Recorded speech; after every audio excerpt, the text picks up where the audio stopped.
Amigos televidentes, es un inmenso placer estar con ustedes a esta hora en nuestros Facebook Live y por supuesto también a la gente de 180 grados informativo, Ricardo Durán Murillo Cúcuta, por supuesto también en nuestro Twitter, en nuestras redes sociales, en nuestro YouTube, Ricardo Durán Murillo Cúcuta también y por supuesto en Instagram y no podíamos dejar a un lado a los televidentes de tu canal Noticias 6 AM en este nuevo horario.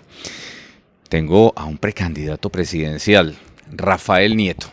Vamos a hablar un poquito quién es Rafael Nieto. He querido que se quite el tapabocas porque, por supuesto, la gente cuando va al tarjetón tiene que verle la cara, tiene que mostrarle la cara al país. Y estamos en la región norte santanderiana, en esta zona de frontera tan convulsionada, tan a veces como que el patio de atrás del país, pero bueno, eso ya es como tradición nuestra, pero precisamente con Rafael Nieto seguramente vamos a hablar de estos temas. Rafael, me alegra saludarlo, ¿cómo está? ¿Cómo te ha ido? Ricardo, ¿qué hay? ¿Cómo va todo? Muchas gracias por la invitación. Bueno, Rafael Nieto. ¿Quién es Rafael Nieto? ¿Esos nietos de dónde son? Normalmente los candidatos, casi todos en su gran mayoría, vienen de Antioquia, eso sí es lo que hay como por montones, pero de otras latitudes muy poco. ¿De dónde eres? Yo soy un sancocho nacional. Nací en Bogotá, mi abuelo paterno era muy bogotano, pero mi abuela materna era payanesa y mi bisabuela santanderiana. Y del lado de mi madre, mi abuelo era samario de origen guajiro y mi abuela era una mezcla entre santanderiana y boyacense, de manera que yo lo que digo es que soy, como casi todos los bogotanos, un sancocho nacional. Nacido en Bogotá, ajá, pero con ancestros de todas partes. Y curiosamente, no tengo ancestro paisa. Oye, Rafael, ¿y de norte de Santander tienes alguna esquirlita por ahí, alguna cosita? ¿De norte de Santander? De norte no sé, no creo. Santanderiano sí. Mi bisabuela era muy santanderiana por el lado de mi papá y del lado de mi mamá también. Mi abuela, su bisabuela era santanderiana, pero que yo sepa, norsantanderianos, no, por lo menos no los tengo ubicados, eso hasta allá. Pero me imagino que esos parientes santanderianos se pegaban su paseadita hacia Venezuela y tenían que pasar por Cúcuta, sí o sí, porque anteriormente esta era la meca de todos, ¿no? Llegar a Cúcuta y pasar temas musicales de la geografía del pentagrama nacional. Uno siempre escucha que Noel Petro le cantaba a la que se fue a la frontera, los Villos Caracas Boy venían acá siempre a buscar música colombiana y siempre el punto de partida era Cúcuta. Y Cúcuta ha sido además el puente de comunicación con la hermana República de Venezuela y fue siempre la conexión que teníamos con Caracas y con los patriotas en general. Fundamental para el país, sin la menor duda. Lo cierto es que, y hay que decirlo, norte de Santander vivió volcado hacia Venezuela. Es algo curioso, era su manera normal y habitual de vivir, mirando hacia el otro lado de la frontera. Y creo que por lo mismo el hecho de que Venezuela esté en el caos terrible de represión de libertades, derechos por un lado y esta debacle económica con miseria y hambre, ha obligado a Norte de Santander a tener que mirar al territorio nacional con muchas dificultades porque, y no deja de ser muy triste, no tenemos suficiente conectividad entre norte de Santander y el resto del país. Y eso ha hecho que, como en ninguna otra parte de Colombia, en norte de Santander se sufra la crisis venezolana en carne propia. Y Rafael, si usted se pone a mirar la situación, siempre el cucuteño, el norte santanderiano, el hombre de esta región, dice, hombre, lo que le decía hace un ratico, somos el patio trasero de Colombia, a veces somos más estado venezolano que departamento colombiano. Alguna vez recuerdo yo que estaba en el ejercicio de secretario privado de la alcaldía de Cúcuta en el gobierno de Manuel Guillermo Mora Jaramillo y recién estaba Álvaro Uribe Vélez y una noticia que quizá no le gustó a los cucuteños fue que nos dijeran no va la construcción de la carretera Cúcuta, el Alto del Escorial y nos seguimos por Pamplona normalmente y eso sí que dolió muchísimo al cucuteño porque creíamos que íbamos a tener al menos dos salidas hacia el interior del país. Y son fundamentales. Lo cierto es que de alguna manera el país se acostumbró a vivir con la idea de que el norte de Santander miraba hacia Venezuela Y también es verdad que los norsantanderianos miraban hacia Venezuela. Lo que cambió toda la dinámica fue la crisis terrible de Venezuela que obliga al país a mirar a norte de Santander como territorio propio y a norte de Santander, para entenderse, también como parte del territorio colombiano y ver cuáles son las vías de conectividad. Yo creo que las carreteras son vitales, Ricardo, y creo que hay que seguir trabajando en esa conectividad. Pero si usted me pregunta a mí cuál sería, desde mi perspectiva, la principal prioridad en materia de infraestructura para el norte de Santander, yo diría que debería ser el ferrocarril entre Tibú, Convención y el Magdalena Medio, de manera y La Mata, efectivamente, porque creo que si logramos poner en marcha esa vía férrea, el departamento sí va a encontrar la posibilidad de aprovechar en términos competitivos unos espacios de productividad y algunas decisiones de gobierno nacional, como la zona económica especial de frontera, que uno habría esperado que trajese mucha inversión a norte de Santander, pero en la medida en que sigue tan desconectado el departamento del resto del país, al final las compensaciones de carácter tributario y fiscal que da la zona económica especial no compensan los costos de transporte después de los productos nortansanarianos al resto del territorio. Eso se resuelve con la vía férrea, y creo además que sería una buena respuesta para la zona del Catatumbo, de manera que, insistiendo en que coincido con usted, Ricardo, en que las carreteras son básicas y que hay que buscar otras vías de conectividad con el territorio nacional, la prioridad debería ser en todo caso la vía férrea por encima de cualquier otra. Acaba de mencionar algo interesante, la palabra que todos tienen satanizada este sector, Catatumbo. Digo satanizada porque si tú vas al interior del país, querido televidente, va a encontrar que si dicen Catatumbo, ay, no, eso es como coca, eso es como guerrilla, eso es como paramilitar, eso es como susto, eso es como miedo, eso es... Y el Catatumbo es rico en tantas otras cosas. Sí, usted mira las noticias y dice emboscada en Tibú, emboscada en tal parte, el ELN esto. Pero hay otras cosas, Rafael, que también tienen, mire, por lo menos lo que acabamos de hablar, la vía férrea, por ahí tantas otras cosas. Ojalá llegue la pavimentación a esa famosa vía de la Y de Astilleros hasta Tibú, que es el abrebocas, ese Catatumbo, y tantas otras opciones que tiene el Catatumbo que hay que voltear a mirar. Hoy hay 5 grandes enclaves de coca en el país. La coca ya no funciona, Ricardo, como antes, donde surgían espontáneamente como hongos distintas zonas de narcocultivos. Hoy el grueso de los narcocultivos se concentran en 5 grandes enclaves, que están en el Putumayo, en el suroccidente de Nariño, en el Cauca, una zona en el Magdalena antioqueño y en el Catatumbo. Y esa es la realidad.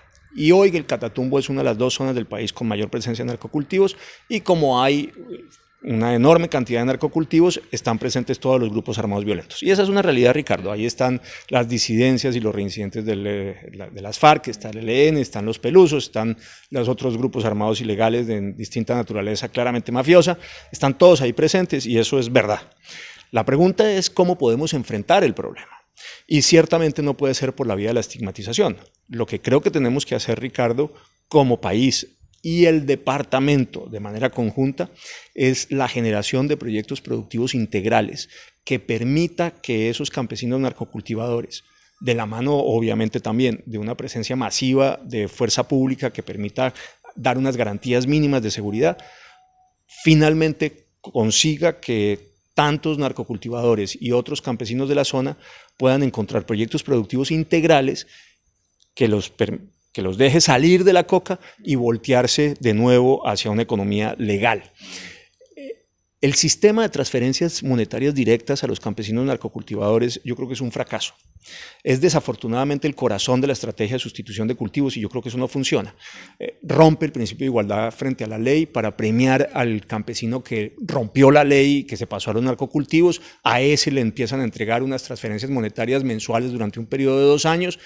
Y en cambio el campesino que nunca ha violado la ley, que siembra yuca, palma, café, plátano, a ese no le dan nada. Entonces, ¿qué es lo que hace ese campesino? El campesino que está siempre en la licitud, que ha estado siempre en el respeto del Estado de Derecho, se da cuenta que en cambio a su vecino, que ese sí rompió la ley, el gobierno le da la mano, le da una plata y al final él termina moviéndose para allá porque termina recibiendo los beneficios que no tendría si se mantiene en los cultivos lícitos.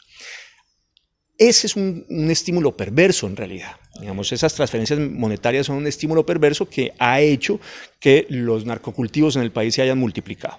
Nosotros alcanzamos a tener en el año 2013 apenas 48.000 hectáreas de coca en Colombia, la menor en nuestra historia, y se producían 290 toneladas de cocaína.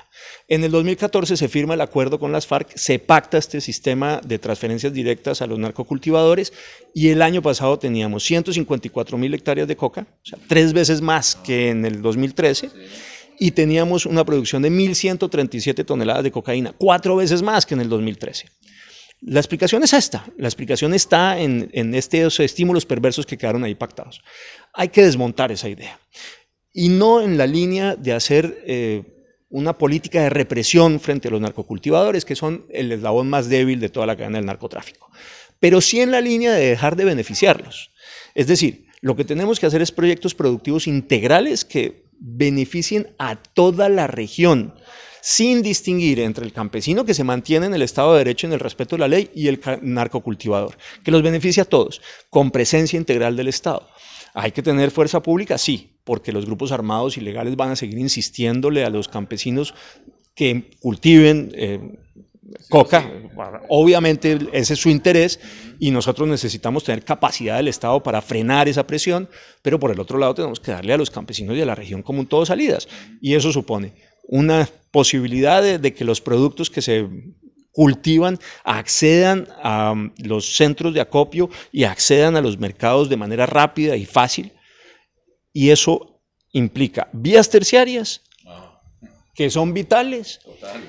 E implica el ferrocarril, porque necesitamos que esos campesinos queden todos al final asociados, pensando ya no en el mercado del pequeño municipio donde hay un comprador que acapara y define el precio, sino que con el volumen que le da la asociación puedan pensar en el acceso a los mercados nacionales y eventualmente a mercados de exportación. En el Catatumbo hay palma. Hay que hacer un gran esfuerzo por articular a muchísimos campesinos en torno de la palma, que tiene por definición vocación exportadora. Y hay que pensar en los otros productos que en este esquema asociativo, para beneficiar a todos los campesinos y no solamente a los narcocultivadores, puedan acceder a los mercados nacionales. En el Catatumbo hay coque. Aquí saliendo Cúcuta. Correcto, pero también en el Catatumbo. Sí, claro, por supuesto. Y si bien el carbón normal, común y corriente, el carbón térmico está teniendo muchos problemas de precio, y hoy es difícil pensar en que uno va a hacer una gran esfuerzo exportadora con ese carbón, pues fíjese usted los problemas que están teniendo en el Cesar y en La Guajira con las grandes compañías de carboníferas. Prodeco se va, Cerrejón está cerrando buena parte de sus instalaciones. Lo lógico, digamos, sería una ingenuidad pensar que vamos a poder hacer un gran proyecto exportador de carbón térmico en Catatumbo. Eso es cierto, pero el coque sí es competitivo. ¿Qué es lo que necesitamos para poderlo mover? Pues tener vías de acceso, volvemos a lo mismo. Y de nuevo volvemos al ferrocarril. Así que yo creo que el Catatumbo no puede ser estigmatizado, que tenemos que hacer una presencia institucional del Estado en todo el territorio del Catatumbo, no solamente control militar de área. La presencia militar y policial es una condición necesaria pero insuficiente, y tenemos que hacer grandes proyectos productivos. Estoy hablando de dos, claramente. En este momento no tengo duda de que hay más. Uno está en el coque, el otro está en grandes proyectos de sustitución de cultivos con vocación de mercado nacional y de vocación exportadora, como por ejemplo la palma. Así es que tenemos que abordar el Catatumbo. Si lo seguimos viendo solamente como un problema de orden público, lo tenemos perdido. Así es. Bueno, esto es muy cortico, el tiempo en televisión pasa así, las entrevistas mucho más, y a veces se convierten en cosas muy, muy profundas.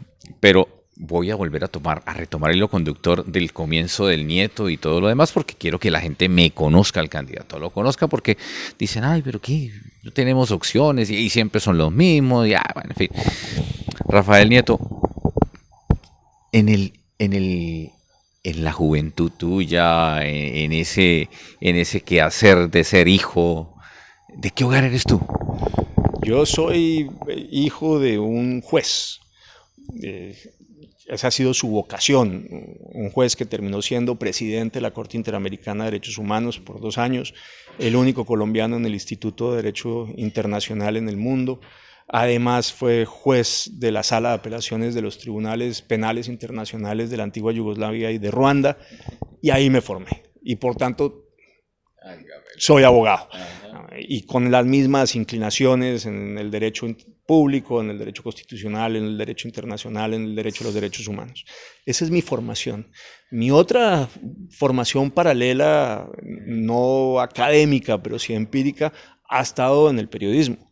Desde que estaba en la universidad yo empecé a trabajar en el periódico El Siglo en Bogotá, hace ya muchos años, y desde entonces mantengo una fluida comunicación con los medios y sigo sintiéndome afín a la opinión fundamentalmente.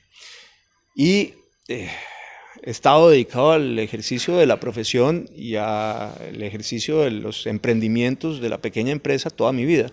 Yo no soy un político de profesión, Ricardo, nunca me he dedicado a la política. No había aspirado ni siquiera a ser parte de la junta de administración del edificio en el que vivo, pero desde el año 2016, con ocasión del plebiscito, me volqué a la discusión de los asuntos públicos. Terminé siendo precandidato a la presidencia por solicitud del presidente Uribe en el Centro Democrático, y hoy entonces mantengo una pata en el ejercicio de mi profesión, en los emprendimientos, y la otra pata en la política. Sin afanes, digamos, yo no acepté puestos en el gobierno nacional, yo no tengo contratos con el gobierno, no tengo parientes en el gobierno tampoco.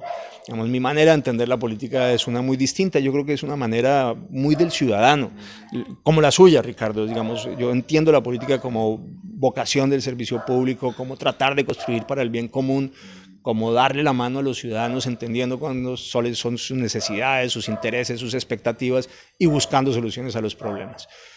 Con el conocimiento que me da el haber estado en el derecho público durante muchísimos años, haber pasado por algunas cosas dentro del gobierno. Fui viceministro de Interior y Justicia en el primer gobierno del presidente Uribe, fui asesor en el Ministerio de Defensa por muchos años, pero no soy ni un burócrata ni un político de oficio, soy un abogado y un empresario, básicamente. Y así he llegado a la política, y yo creo que lo que se necesita es carácter, convicción, ideas claras, propuestas para el país y un compromiso absoluto y total con buscar las soluciones para los más necesitados. Bueno, el mayor, menor de ¿cuántos hermanos? ¿Cuántos son ustedes? Tu mamita, démele crédito también a la mamá, por Dios, porque aquí que el papá también nombra a la mamita.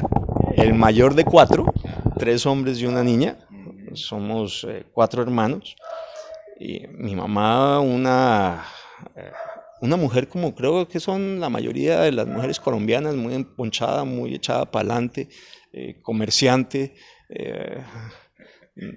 muy divertido además ver la familia, porque mi papá es un hombre callado, introvertido, tímido, de muy buenos pero muy pocos amigos, no muy sociable, digamos. Él disfruta mucho de su estudio y de la lectura y la biblioteca, y mi mamá en cambio le habla a un poste y además consigue que el poste le conteste, de manera que ahí hay una combinación muy particular, y creo que yo soy una combinación de ambas cosas de alguna manera. Bueno, Rafa, a propósito de ese tema periodístico, de escribir, de buscar la opinión de la gente y demás, desde Bogotá todos criticamos aquí en la tierrita que allá nos miran y que falta que por lo menos venga, y lo he dicho yo personalmente, lo digo en los medios de comunicación y en el noticiero cada vez que la gente nos llama, porque hay una sección de llamar y llamar de media hora, y entonces la gente, don Ricardo, pero si usted sí le canta la tabla a la gente, usted sí le habla duro, que no sé qué, pero es mi manera de ser. Pero una de las cosas que siempre he dicho, ojalá el presidente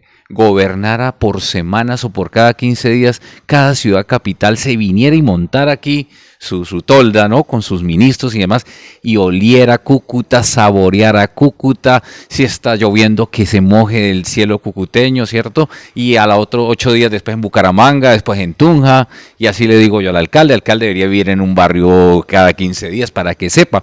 La gente critica eso, que la gente, mire, yo no sé si tú eres católico, me imagino que sí, y como muchos católicos, yo tengo una página que se llama Santa Misa Cúcuta, y todas las tardes me voy a una parroquia distinta y transmito misas, y todos están ahora esperando que llegue un nuevo obispo a Cúcuta, y todos coinciden que quieren que huela a pastor, ¿no?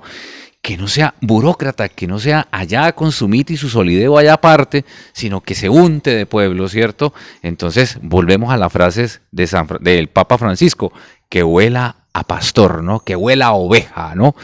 Eso, el concepto de Cúcuta, de Norte de Santander, ¿es cuál? Ricardo, en tu pregunta en realidad hay dos grandes temas que están subyacentes. Por un lado, el reconocer que este es un país excesivamente centralista, que se gobierna desde Bogotá, con ojos de Bogotá y normalmente mirándose el ombligo, y eso no puede seguir siendo así. Este es un país curioso además, porque es un país que tiene 2 océanos, unas fronteras gigantescas, pero a diferencia de lo que ocurre en el grueso del mundo, las grandes ciudades no quedan ni sobre los ríos navegables ni sobre las costas. Es bien particular.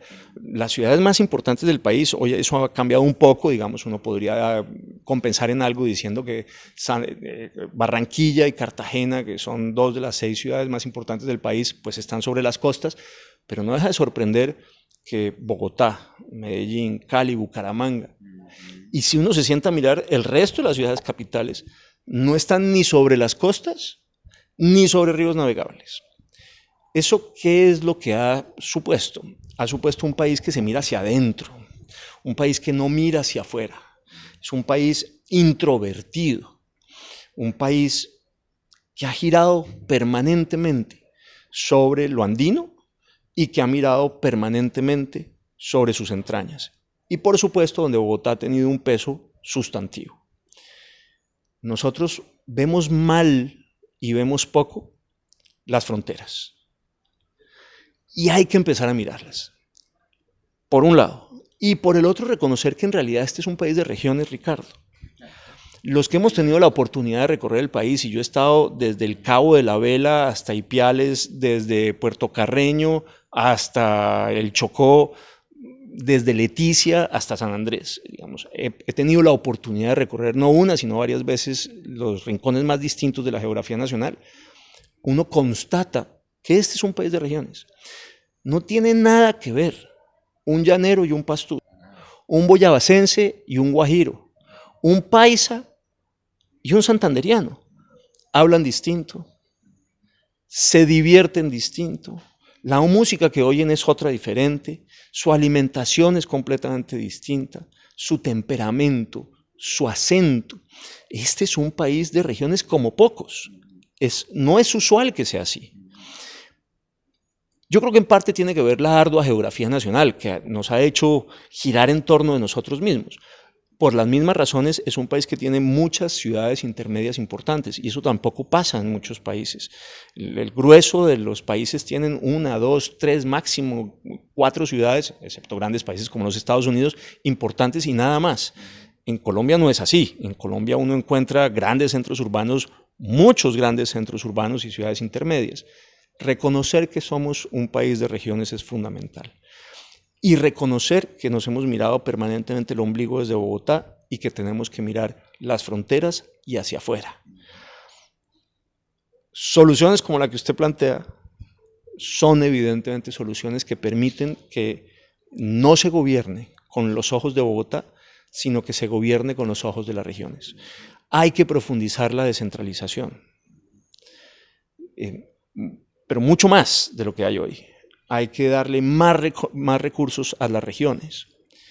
Mi única preocupación en esto es que los problemas de corrupción nacionales, que son muchos, son aún peores en las regiones.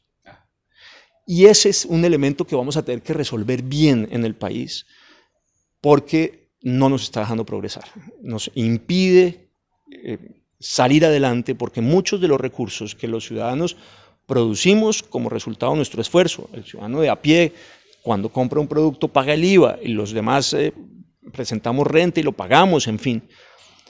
Esos recursos que deberían estar al servicio de las comunidades muchas veces terminan en los bolsillos de los funcionarios públicos y así no hay país que salga adelante ni que sea viable. De manera que hay que hacer un ejercicio de compromiso profundo en la lucha contra la corrupción, Ricardo. Luego, la gran pregunta es cómo conseguimos al mismo tiempo profundizar la descentralización e impedir que los problemas de corrupción, que son todavía más agudos en las regiones, terminen por consumir los nuevos recursos que deberían transferirse a las regiones para ser invertidos de manera regional y por tanto de manera más inteligente. No es sencillo, es un gran reto, pero tenemos que ser capaces de sacarlo adelante. Rafael, cuando la pregunta venía también por el sentido en que la semana pasada, cuando se advirtió, la pasada, antepasada, cuando se advirtió lo de la apertura, digámoslo así, hacia el pueblo venezolano, la migración venezolana, mucha gente dijo, pero es que, ¿qué le pasa al presidente? Hombre, ¿por qué no viene y mira acá en Cúcuta cómo estamos viviendo? ¿Por qué no se va a Arauca y mira la frontera? Pero particularmente acá en Cúcuta, que respire y vea, se pare un día completo y vea la situación de la ciudad, cómo estamos invadidos de la población migrante venezolana. Y Jairo, Jairo Cristo, el representante de la Cámara, llega y dice, me quiero amarrar frente al Hospital Erasmo Meos de Cúcuta, esperando a que pague el gobierno nacional lo que le debe por concepto de atención a migrantes. Es que, ¿cómo se le ocurre, perdona el término, y hablemos así, como hablamos en Cúcuta y como hablo yo, abrirnos de piernas así como tan exageradamente ante una situación que pues desde Bogotá se mira, pero no se siente como la sentimos nosotros? Y en Bogotá ya se siente. Uno encuentra en Bogotá pero digo, cosas que antes no pasaban, Ricardo, digamos. Hoy en Bogotá, en cada esquina hay un venezolano pidiendo limosna. Eso también se está empezando a sentir en Bogotá y en otras ciudades del país, y no solamente en las zonas de frontera y en Cúcuta en particular. Es un tema muy difícil. Por un lado, no hay duda de que fue un gesto humanitario. Yo creo que en eso coincidimos todos, digamos. Un gesto solidario, un gesto de humanidad que finalmente ha tenido el aplauso de la Unión Europea, hasta el Papa, Vaticano, exacto, digamos, todo el mundo aplaude ese gesto, que tiene más valor porque a diferencia de los países europeos que son muy ricos y que ponen toda clase de problemas a la migración, este gesto lo hace un país con enormes dificultades, que ciertamente está pasando por una crisis económica y que no es el más boyante ni el más rico de todos. Segundo, uno puede decir que hay una acción de reciprocidad, Ricardo. Venezuela fue, durante los 70s y los 80s, pues el espacio donde muchísimos migrantes económicos colombianos encontraron una fuente muy importante de recursos, y uno tiene que decir que los venezolanos recibieron bien esa oleada de migrantes económicos colombianos. Se queda uno pensando, por tanto, si era el momento en que nosotros hiciéramos un gesto correspondiente a lo que ocurrió entonces. Lo tercero es que, de manera contraintuitiva, digamos, en contra de lo que uno pudiera pensar, yo creo que esta solución del Estatuto de Protección Temporal para los venezolanos va a favorecer la mano de obra colombiana. Y usted me dirá, a ver, ¿cómo es eso? Barájemela. Exactamente. Hombre, yo lo que creo es que había muchos empleadores que aprovechaban la ilegalidad de los venezolanos para contratarlos por salarios mucho más bajos que los que podían ofrecer a los trabajadores colombianos y sin pagarles ningún tipo de prestación. Y que el Estatuto de Protección Temporal cambia esa realidad. Ya no se pueden aprovechar de la ilegalidad del venezolano, porque el venezolano ya no está en situación de ilegalidad. Y por tanto, el estatuto de alguna manera fortalece la competitividad del trabajador colombiano frente al venezolano, porque la fortaleza que tenía el venezolano era su ilegalidad, para decirlo de alguna manera, era la ventaja competitiva, es un poco duro decirlo, cruel incluso, pero era la ventaja competitiva que tenía frente al trabajador colombiano. ya no la tiene. Uno pensaría, por tanto, de que en las mismas circunstancias, el empleador que antes se inclinaba por el venezolano ilegal, ahora preferirá a un trabajador colombiano. Yo tengo esa esperanza de que ocurra efectivamente. Por último, lo que sí es verdad es lo que usted está señalando, y es que hay una presión sobre el sistema de seguridad social y sanitario colombiano por parte de los migrantes venezolanos. Pero fíjese la particularidad, esa presión ya existía. O sea, ya había una orden para atender a los migrantes venezolanos en el sistema sanitario, en los hospitales y en las clínicas colombianas. Lo único que hemos hecho ahora es legalizar su situación. Lo voy a plantear de otra manera. Los que están preocupados sobre la presión que pueden ejercer los venezolanos sobre el sistema hospitalario, sanitario colombiano, tendrían que pensar que esa presión ya existía y que no cambia con la decisión. O sea, Jair Cristo, ¿qué hay que decirle? Que tiene toda la razón en presionar al gobierno nacional para que pague en el sistema hospitalario lo que tiene que pagar por las prestaciones que se han dado a los venezolanos, a los migrantes en general. En eso todos estamos de acuerdo. Lo que hay que aclarar en todo caso es que no cambia para nada con el estatuto esa situación. El problema, y es que Ricardo, que sea contraintuitivo, sí, volvemos a lo mismo, o sea, sí, la sensación que uno tiene es que la legalización favorece de alguna manera o profundiza el problema de migración, y no es así.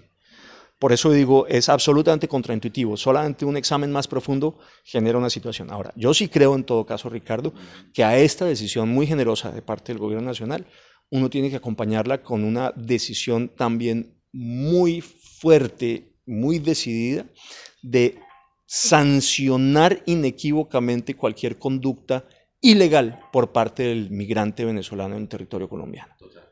Eso sí es indispensable. Digamos, hay que hacer una lucha frontal contra la criminalidad que viene de la mano de algunos venezolanos y no simplemente limitarse a capturarlos y deportarlos para que finalmente entren de nuevo por las trochas en poco tiempo. No, yo creo que tienen que ser sanciones efectivas muy claras y muy contundentes. Digamos, hay que perseguir la criminalidad relacionada con venezolanos sin ningún tipo de contemplación. Una mano y un corazón muy grandes para recibirlos en una situación que para ellos es especialmente difícil, pero también una mano muy firme para sancionar, perseguir cualquier exceso, cualquier ilegalidad, cualquier conducta delictuosa. Amigos televidentes, era Rafael Nieto, precandidato presidencial de Centro Democrático.